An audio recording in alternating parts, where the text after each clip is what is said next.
नमस्ते दोस्तों, आप सभी का स्वागत है आपके अपने यूट्यूब चैनल GYG एजुकेशन यानी कि ज्ञान यज्ञ गुजरात में। दोस्तों, आपको मिलेंगे कक्षा 7 के सभी विषय के वीडियो। आइए दोस्तों शुरू करते हैं आज के विषय की ओर। आज के वीडियो की ओर विषय हिंदी कक्षा 7 मुस्कान के मोती, जिसके अभ्यास और स्वाध्याय के प्रश्नों की चर्चा इस वीडियो में करेंगे। दोस्तों, वीडियो को बिना स्किप किए बिना अंत तक जरूर से देखना, जिससे आपको स्वाध्याय के प्रश्न बिना बढ़े ही याद रह जाएंगे। देखेंगे दोस्तों, मैंने पूछा भगवान से कैसे करूं तेरी पूजा। भगवान बोले तू खुद भी मुस्कुरा, औरों को भी दे मुस्कुराने की वजह, बस हो गई तेरी पूजा। મિત્રો, હસવામાં ઘણી બધી તાકાત છે અને હસવાથી આપણું શરીર મન પ્રસન્ન રહે, એટલે આપણા જીવનમાં પણ આપણે હસવું જરૂરી છે। आइए दोस्तों शुरू करते हैं। सबसे पहले अभ्यास प्रश्न 1, इकाई में दिए गए चुटकुलों को दो दो के युद्ध में अभिनय के साथ प्रस्तुत कीजिए। तो मित्रों, બે મિત્રોની તમારે જોડ બનાવવાની છે અને એ જોડમાં આપણે એટલે કે તમને જે ચુટકુલા આવડતા હોય એના અભિનય સાથે રજૂ કરવાના રહેશે। જોઈએ મિત્રો, આ રીતે જે વાત કરી એ રીતે જ હવે જોઈશું પ્રશ્ન 2, आपने सुने हुए चुटकुले सुनाइए। तो मित्रों, તમે સાંભળેલા ગમે તે 5 चुटकुला લખી શકો। तो જોઈએ મિત્રો, पत्नी ने कहा आज क्या बनाओ। पति ने कहा देख लो, यदि कोरोना की वैक्सीन बन जाए तो बना लो। बहुत ही मजेदार चुटकुला है। आगे देखेंगे दोस्तों नया चुटकुला। मैंने एक नेता से पूछा, सर जी ये जनता और आदमी से पहले आम शब्द क्यों लगता है, जैसे कि आम आदमी, आम जनता। नेताजी बहुत ही खूबसूरत जवाब देते हुए बोले, ताकि उसे चूसा जा सके और काम निकल जाने पर गुठली की तरह फेंका जा सके। आगे देखेंगे दोस्तों नया चुटकुला। मैं पेट्रोल पंप पर 1 रुपये का पेट्रोल डाल दो। सेल्समैन ने कहा इतना पेट्रोल डलवा के कहाँ जाओगे। मैंने कहा कहीं नहीं, हम तो ऐसे ही पैसे उड़ाते हैं। आगे देखेंगे दोस्तों नया चुटकुला। पप्पू टॉयलेट में बैठा था, जहां सामने लिखा था कृपया पानी का ज्यादा से ज्यादा इस्तेमाल करे। ये बढ़कर पप्पू ने वहीं बैठे बैठे 4 डिब्बे पानी पी गया। अब देखेंगे दोस्तों नया चुटकुला। इतिहास गवाह है कि अलार्म बंद होने के बाद जितनी मस्त नींद आती है उतनी तो पूरी रात भर नहीं आती। तो मित्रों, તમારી સાથે પણ આવું થતું હશે તો યસ या नो कमेंट जरूरથી લખજો। देखेंगे दोस्तों प्रश्न 3, उदाहरण के अनुसार एक शब्द रखकर चुटकुला बनाइए।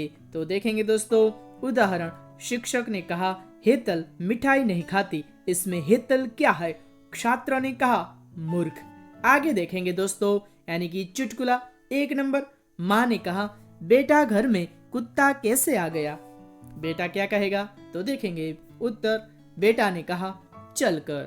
आगे देखेंगे 2 नंबर। दुकानदार ने कहा आप कब से खड़े खड़े चीजों को देख रहे हैं, आपको क्या चाहिए। चोर ने कहा यानी कि ग्राहक ने कहा मौका, तो मौको મળે તો વસ્તુ લઈ લેવા માટે ઊભો છે।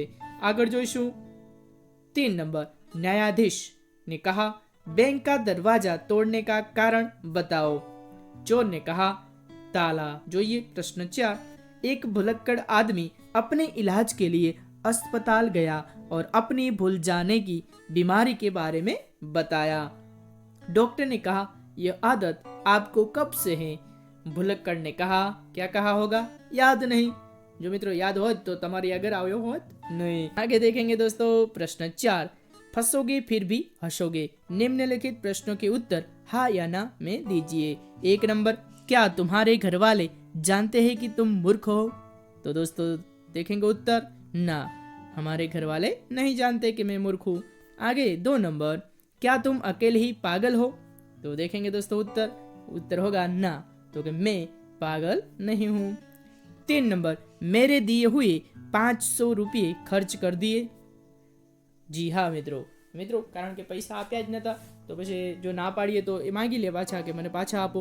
તો મિત્રો સરસ મજાના આ 3 પ્રશ્નો છે અને 3 પ્રશ્નોના જવાબ તમારા મતે શું છે એ કોમેન્ટમાં જોરથી લખજો। देखेंगे दोस्तों प्रश्न 5, क्या हमें हर प्रसंग और हर जगह पर हंसते रहना चाहिए, कारण सहित बताइए। तो देखेंगे उत्तर, हंसना तभी उचित है जब कोई हंसने वाली बात हो। हमारा व्यवहार प्रसंगानुकूल होना चाहिए। हर प्रसंग पर और हर जगह हंसना मूर्खता, अशिष्टता और पागलपन का सूचक है। आगे देखेंगे दोस्तों स्वाध्याय के प्रश्न की ओर।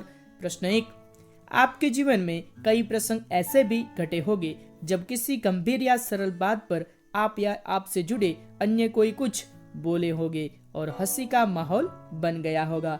यही तो है चुटकुला।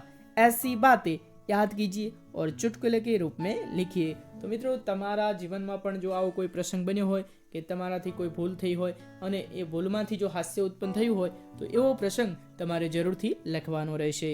જોઈએ મિત્રો उत्तर, दादाजी पौत्र के मित्र से कहा, क्यों राजू आजकल दिखाई नहीं देते हो? राजू ने कहा, आजकल बहुत कम आता हूँ। आगे देखेंगे दोस्तों, दादाजी कहते हैं, बहुत कमाते हो, ये तो बहुत अच्छी बात है। तो जो बहुत कम आता हो एम के हूँ आ नहीं आवतो, परंतु दादाजी शू समझ्या कि तू बहु कमाए छे, सारी बाबत छे। देखेंगे दोस्तों 2 नंबर, रमेश ने कहा, देखो बिजली आ गई। दादी जी ने कहा, बिजली को बिल्ली समझकर इस बिल्ली ने तो नाक में दम कर दिया है। दूध खुला हो तो ढक दे बेटा, कल तो सब पी गई थी। तो आगे देखेंगे दोस्तों नए प्रश्न की ओर। प्रश्न 2, भाषा की एक खूबी है अनेकार्थी शब्द के विभिन्न अर्थों का उपयोग कर चुटकुला बना सकते हैं। उदाहरण अनुसार चुटकुला बनाइए। तो देखेंगे दोस्तों उदाहरण, शिक्षक ने कहा, लंका को सोने की लंका क्यों कहते हैं? छात्र ने कहा, क्योंकि वहां कुंभकर्ण जैसे सोने वाले लोग रहते थे। મિત્રો સોના એ ધાતુનું નામ છે અને સોના એટલે નિંદ્રાવસ્થા એટલે કે ક્રિયા। તો મિત્રો અહીં જે શબ્દ આપેલો છે એના 2 અર્થ થાય એટલે વાક્યમાં સમજણમાં પણ આપણે અલગ અલગ રીતે સમજી શકીએ। જોઈએ મિત્રો 1 નંબર બસ, 2 નંબર ઉત્તર અને 3 નંબર કર। તો મિત્રો આના વિશે આપણે ચુટકુલા બનાવવાના છે। તો જોઈએ સૌપ્રથમ બસ। पिताजी ने कहा, बेटा क्या थक गए? थोड़ा ही और चलना है। बेटा ने कहा, पिताजी अब और नहीं, बस। એટલે હું થાકી ગયો છું, હવે હું ચાલી નહીં શકું, બસ। તો જોઈએ पिताजी ने कहा, बेटा बस यहाँ आती ही नहीं है, पैदल ही चलना होगा। है ना दोस्तों मजेदार। आगे देखेंगे 2 नंबर उत्तर, जिसका चुटकुला है, दादाजी ने कहा, 4 वर्ष के पोते छे, तुम इस प्रश्न का उत्तर बता सकते हो? पोता ने कहा, दादाजी क्या प्रश्न की भी उत्तर दिशा होती है? 3 नंबर कर, चुटकुला है, पति देखो सरकार ने आमदनी पर कर यानी कि टैक्स बढ़ा दिया है। पत्नी ने कहा, सरकार का और काम ही क्या है, वह जहां चाहती है भिखारी की तरह कर यानी कि हाथ बढ़ा देती है। अब देखेंगे प्रश्न 3, उदाहरण अनुसार चुटकुलों की पूर्ति कीजिए। उदाहरण है, मालिक ने कहा, तू बहुत बड़ा गधा है। नौकर ने कहा, ऐसा कहकर मुझे शर्मिंदा न करे मालिक, बड़े तो आप है। पहला चुटकुला है, पतली गली में 2 आदमी आमने सामने आ गए। पहला आदमी कहता है, हटो बीच में से, मैं किसी गधे को रास्ता नहीं देता। दूसरा आदमी रास्ते से हटते हुए कहा उन्होंने, पर मैं तो क्या देता है, क्योंकि मैं तो जो गधा हो उनको भी रास्ता देता हूँ। आगे देखेंगे 2 नंबर, न्यायालय में 2 वकील हैं। पहला वकील, तू गधा है। दूसरा वकील, तू तो बड़ा गधा है। पहला वकील ने कहा, तू बहुत बड़ा गद्दा है। न्यायाधीश, ऑर्डर ऑर्डर, आपको ध्यान रखना चाहिए कि मैं भी यहाँ क्या हूँ, बैठा हूँ, यानी कि તમે ધ્યાન રાખો, હું પણ બેઠો છું। આગળ વધીશું। प्रश्न 3, लड़का कहता है, मैं आपकी बेटी से शादी करना चाहता हूँ।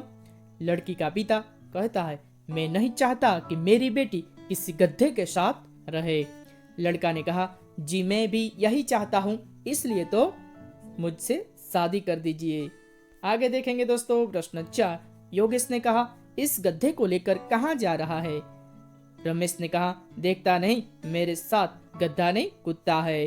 योगेश ने कहा, यार तू चुप कर, मैं कुत्ते से ही बात कर रहा हूँ, यानी कि कुत्ते से ही पूछ रहा हूँ। आगे देखेंगे 5 नंबर, सामने से गधे आते देखकर पति ने कहा, देखो तुम्हारे रिश्तेदार आ रहे हैं। पत्नी ने कहा, जी हाँ रिश्तेदार तो हैं ही, पर हुए तो आपसे शादी करने के बाद ही। देखेंगे दोस्तों अंतिम प्रश्न, प्रश्न 4, निम्नलिखित कहानी बढ़कर उनमें से अलग अलग 7 शब्द चुनकर उसे शब्दकोश के क्रम में लिखिए। तो देखेंगे दोस्तों कहानी, और इनमें से हम 7 शब्द लिखेंगे, फिर इन शब्दों को शब्दकोश के क्रम में लिखेंगे। देखेंगे कहानी। एक कुत्ते ने एक खरगोश को देख लिया, शिकार के लिए उसके पीछे दौड़ा। खरगोश भी अपने प्राण बचाने के लिए तेजी से भागा। कुत्ता बराबर उसका पीछा करता रहा। अंत में उसकी सांस फूल गई। थक हार कर उसने खरगोश का पीछा करना छोड़ दिया। तभी एक चरवाहे ने उसकी ओर देखकर ताना कसा, एक छोटे से खरगोश ने दौड़ में तुम्हें पछाड़ दिया। आगे देखेंगे। कुत्ते ने तपाक से जवाब दिया, महाशय, मैं अपने पेट के लिए दौड़ रहा था, वह अपने प्राणों के लिए दौड़ रहा था। सचमुच जीत के कई कारण होते हैं। देखेंगे दोस्तों, यानी शब्द कुत्ता, खरगोश, शिकार, सांस, चरवाहा, जीत और कारण। इसके अलावा भी आप अपना मनपसंद शब्द ढूंढकर लिख सकते हैं। देखेंगे शब्दकोश के क्रमानुसार। कारण, कुत्ता, खरगोश, चरवाहा, जीत, शिकार और सांस। दोस्तों इसको समझकर आपको अपनी कॉपी में लिखना है। तो दोस्तों आज का वीडियो यहाँ पूर्ण होता है। वीडियो देखने के लिए आप सबका बहुत बहुत आभारी हूँ। अस्तु। जय हिंद, जय भारत।